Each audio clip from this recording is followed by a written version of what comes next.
Hey, it's Nadine, and I'm here with Vogue, and we're about to ask Audrey Hepburn 23 questions.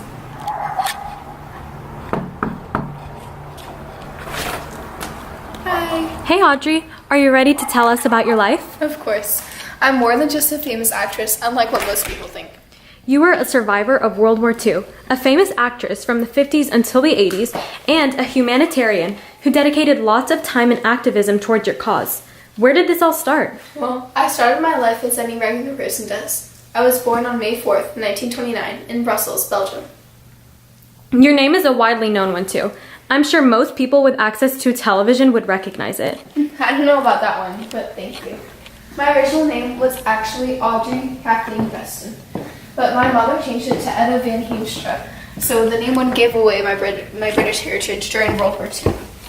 Wow, but everyone knows you as Audrey Hepburn now. So what happened? Well, my dad found that some of my ancestors had the surname Hepburn, so he changed it to his, and I added it to mine in 1948. Speaking of your family, do you owe growing up into the wonderful, successful person you are to your parents? No, actually. My parents were part of the British Union of Fascists, and my father abandoned me when I was a little girl, and my mother attended Nuremberg ballets and wrote for fascist magazines. Oh, I had never heard about any of that before. Yeah, well, my manager wanted to keep it secret because it wouldn't look good for me for the fact that my parents were Nazi sympathizers. Audrey, I told you to shut that big mouth of yours. Sorry, that's my manager. Believe it or not, she actually likes me.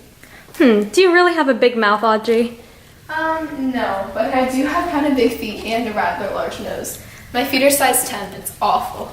I don't think anybody's ever noticed. So, all of your talent, did it just sprout overnight? No, I've been working for everything my whole entire life.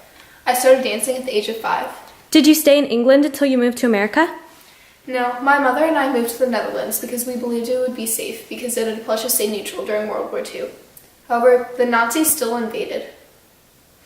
I bet you probably did everything that you could to stay out of the way.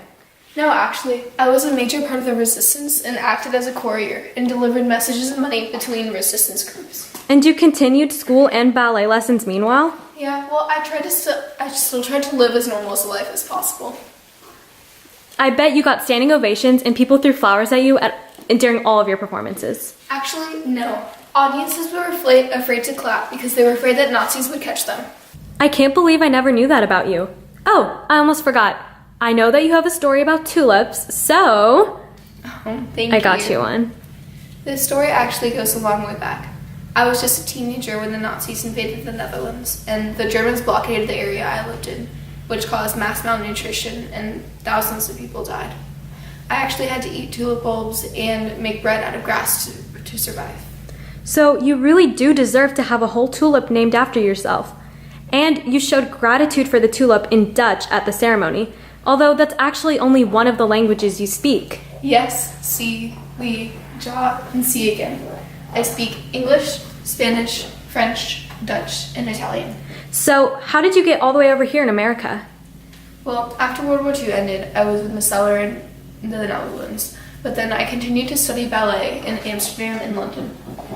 When I was 22, I moved to New York to put on a Broadway production. What do you think are some of your greatest accomplishments?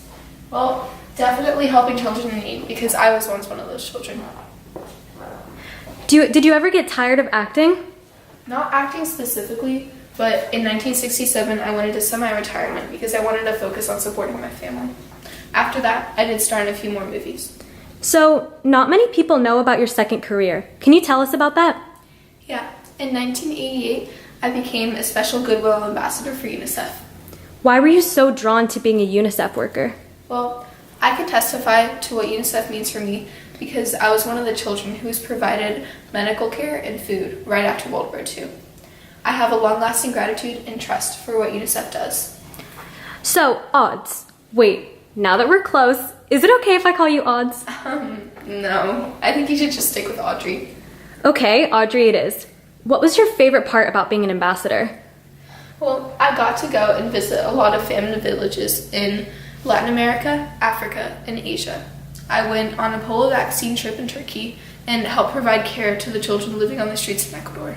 I also helped work on projects that provided clean water to people living in Guatemala and Honduras. You've been to an insane amount of countries, especially impoverished ones. What have you done in the United States? Well, I was the public voice of UNICEF for a long time, and I helped get awareness and money for UNICEF by speaking before Congress and other venues. I also won the Presidential Medal of Freedom for my work. Okay, that's it for you, Audrey. Thank you so much for having me. Thank you for the flowers. No problem. Oh, hey, just the person I was looking for. Do you mind if I ask you a few closing questions for our interview?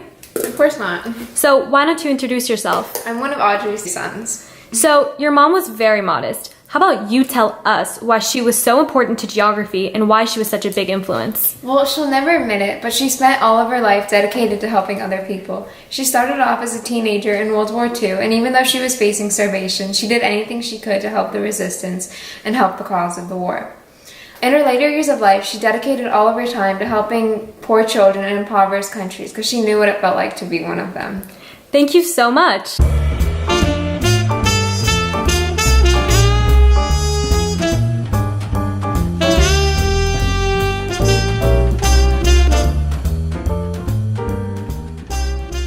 So that's actually not one of the languages you speak.